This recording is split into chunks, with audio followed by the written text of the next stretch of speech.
स्वागत है आप लोगों का इस वीडियो में। क्वेश्चन कह रहा है कि एक यूनिफॉर्म चेन है, मास m की और लेंथ l है उसकी, है ना। तो एक चेन है, मास m और लेंथ l है, यूनिफॉर्म है, यानी मास का डिस्ट्रीब्यूशन यूनिफॉर्म है, यानी पर यूनिट लेंथ जो मास होगी वो सेम है हर जगह। It over Hanks a table, तो एक टेबल पे ये ओवर हैंग कर रही है, लटकी हुई है थोड़ी सी। With its 2/3 part on the table, है ना। इस लेंथ l की 2/3 पार्ट यानी 2l/3 लेंथ जो है वो टेबल पर है, और l/3 लेंथ क्या है, लटकी हुई है। Find the work to be done by a person to put the hanging part back on the table. तो मान लीजिए कोई आदमी इसे खींचता है, फोर्स लगाता है और खींचता है, ठीक है। तो खींच कर इसको जब पूरे तरह से टेबल पे ले आया जाए, है ना, खींच कर, तो उस आदमी के द्वारा कितना वर्क डन किया गया।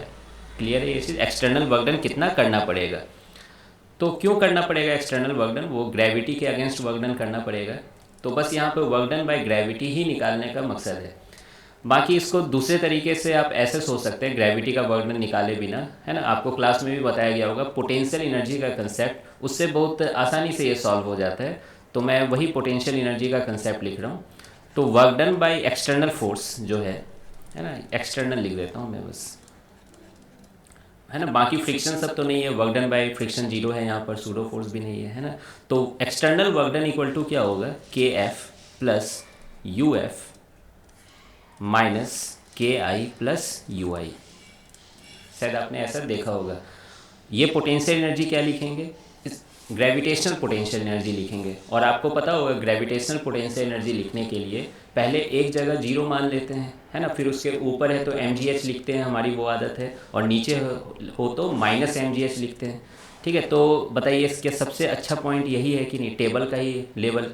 तो टेबल के लेवल पे मैंने पोटेंशियल एनर्जी क्या मान ली, जीरो मान ली। क्लियर है ये चीज़। अब देखिए फाइनल काइनेटिक एनर्जी क्या होगी, फाइनल काइनेटिक एनर्जी जीरो। क्यों, मतलब जस्ट इसको स्लो, है ना, यहाँ पे लिखना भी चाहिए था, स्लोली स्लोली लाया गया है ना। ये नहीं कि यहाँ पर आकर अब ये तेज़ी से स्पीड में मूव कर रही है, बस ये यहाँ पे आकर रखी, मतलब नहीं होता है, रख दी गई है, इसके पास कोई स्पीड नहीं है। तो फाइनल काइनेटिक एनर्जी जीरो है। फाइनल पोटेंशियल एनर्जी भी जीरो है। देखिए सारा पार्ट तो है ना टेबल पर ही, और टेबल के लेवल पे हमने टेबल को रेफरेंस लेवल माना है, तो वहाँ पर पोटेंशियल एनर्जी हमने जीरो माना हुआ है। इनिशियल काइनेटिक एनर्जी जीरो, मज़ा ही आ गया, तीन तीन चीज़ें जीरो हो चुकी हैं। अब बस हमें इनिशियल पोटेंशियल एनर्जी इस चेन का लाना है।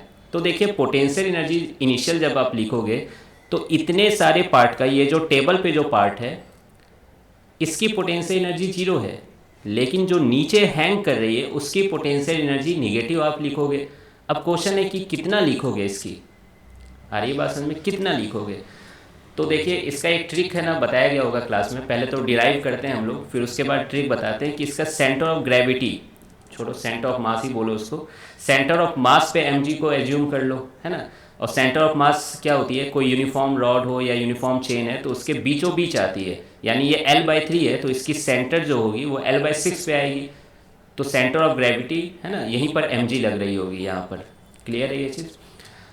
तो याद आ रहा है, नहीं याद आ रहा है तो मैं देखिए इसको डिराइव भी किया हूँ यहाँ पर, है ना, कैसे पोटेंशियल एनर्जी डिराइव किया जाता है और उसे कैसे याद भी रखने का तरीका बताया हूँ मैं। तो मान लीजिए कि एक चेन है ना, वो ग्राउंड पर ऐसे करके वर्टिकली रखी हुई है या होल्ड की गई है, जो भी है। इसकी पोटेंशियल एनर्जी जीरो मान ली गई है ग्राउंड पे। तो बताना है कि इस चेन की पोटेंशियल एनर्जी क्या होगी। अब क्वेश्चन है कि क्यों इसकी अलग अलग होगी, क्योंकि हर यहाँ सब जगह मास है, मास है, मास है। तो mgh जब आप लिखते तो h तो सबके लिए अलग है ना, इंडिविजुअल मास के लिए, ठीक है। और ये मास क्या है, डिस्ट्रीब्यूटेड मास है, कोई पॉइंट मास नहीं है। तो हमें क्या करना होगा, इंटीग्रेशन का सहारा लेना होगा। तो मैंने क्या किया, y पे जाके dy थिकनेस का एक एलिमेंट ले लिया, है ना, मतलब ये ज़्यादा बाहर चला गया, यहीं पर एलिमेंट लिया हूँ मैं, ठीक है, यहाँ पर एक एलिमेंट लिया। तो इस dy लेंथ की मास क्या होगी उसको मैंने यूनिटरी मेथड से निकाल लिया है कि लेंथ जब l थी तो मास m है, लेंथ 1 यूनिट है तो मास m/l होगी। तो dy लेंथ है तो m/l इंटू डी वाई, है ना। जब आप रोटेशन पढ़ लोगे तो ये सब तो आप एक लाइन में लिखने लगोगे, है ना, dm equal to lambda d y, है ना, mass per unit length into D y. खैर, तो इसकी इस छोटे से यूनिट मास को क्या मैं पॉइंट मास की तरह ट्रीट कर सकता हूँ, ये छोटा सा जो मास है dy लेंथ का एलिमेंट जो है। तो उसके लिए मैं पोटेंशियल एनर्जी क्या लिखूँगा, mgh, लेकिन मास क्या है, dm है, g है, और h की वैल्यू क्या है, y है। प्लस में क्यों लिखा गया, क्योंकि जीरो मैंने नीचे माना है तो ऊपर प्लस होगा। डी एम की वैल्यू मैंने M by L into D Y लिख दी, जी वही है, वाई यही है। डी यू क्यों लिखा, क्योंकि पूरा पोटेंशियल एनर्जी चेन की तो नहीं मिल रही है हमें, बस इस एलिमेंट की मिल रही है, इसलिए डी यू लिखा हूँ मैं। अब देखिए इसको फिर वाई डी वाई को एक तरफ ले आए और इसे इंटीग्रेट किए, तो डी यू को जब इंटीग्रेट करेंगे तो टोटल पोटेंशियल एनर्जी मिल जाएगी इस चेन की, कहाँ से कहाँ तक, तो वाई कहाँ से कहाँ तक वैरी कर सकती है, जीरो से लेके एल तक वैरी करेगी, तो ये पूरा चेन कवर हो जाएगा, इसलिए देखिए जीरो से एल है ना, वाई मैंने नीचे से लिया था। तो वाई डी वाई का इंटीग्रेशन क्या आप जानते हो, वाई स्क्वायर बाई टू होता है, फिर आप एल पुट कीजिए तो L square by two minus zero हो जाएगा, फिर कटम कुट्टी खेलिए तो M G L by two. अब इस रिजल्ट को है ना, इस पोटेंशियल एनर्जी ऑफ चेन के रिजल्ट को आप याद कर लीजिए, और कैसे याद रखना है वो देखिए, क्या उसी फॉर्म में आ रहा है ना, एम जी एच, बस एच क्या हो गया एल बाई टू। तो आप ऐसे समझ लीजिए कि ये जो सेंटर ऑफ ग्रेविटी है, अब सेंटर ऑफ मास ही बोलो, इतना ज़्यादा टेक्निकल होने की ज़रूरत नहीं है, सेंटर ऑफ मास ही बोलो, कि इसकी सेंटर ऑफ मास कहाँ होगी, बीचों बीच होगी, है ना। जैसे रॉड अगर यूनिफॉर्म है तो उसकी सेंटर ऑफ मास मतलब कहाँ एज्यूम कर सकते हैं कि मास कंसनट्रेटेड है ना, इसका जस्ट नेक्स्ट चैप्टर में यही पढ़ना है हम लोग को, सेंटर ऑफ मास। तो उसके बाद तो आप इसको एक लाइन में लिखते, तो ये बीचों बीच मान सकते हैं एल बाई टू हाइट पे, तो direct M G L by two है ना, मास चेन की जी और एल बाई टू। अब वापस आते हैं हम लोग अपने सॉल्यूशन पे, इस चीज़ को याद रख लीजिएगा। तो देखिए इसकी सेंटर ऑफ मास मैं यहाँ मान सकता हूँ, ये लेंथ कितनी हो जाएगी एल बाई सिक्स। अब देखिए मास कितनी है इसकी मास m बाई थ्री है, कैसे, यूनिटरी मेथड से, लेंथ l है तो मास m, ये समझ में आ रहा होगा है ना, 1/3 है तो m बाई थ्री ही होगा ऑब्वियसली।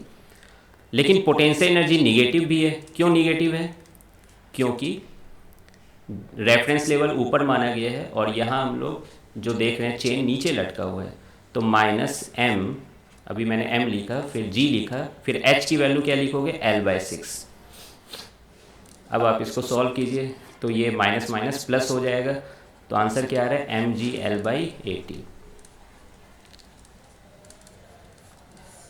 तो देखा आपने, अगर पोटेंशियल एनर्जी का ये कंसेप्ट याद रहा तो कितना जल्दी से ये आंसर आ जाएगा। नेक्स्ट क्वेश्चन जो 39 है ना, वैसे उसमें पोटेंशियल एनर्जी का यूज नहीं आएगा, उसमें बस वर्क डन बाय फ्रिक्शन पूछा है, लेकिन उसका एक पार्ट में है ना ये सब चीज़ें यूज आती हैं, वो नेक्स्ट क्वेश्चन में मैं आपको समझाऊंगा। तो मिलते हैं फिर नेक्स्ट वीडियो में।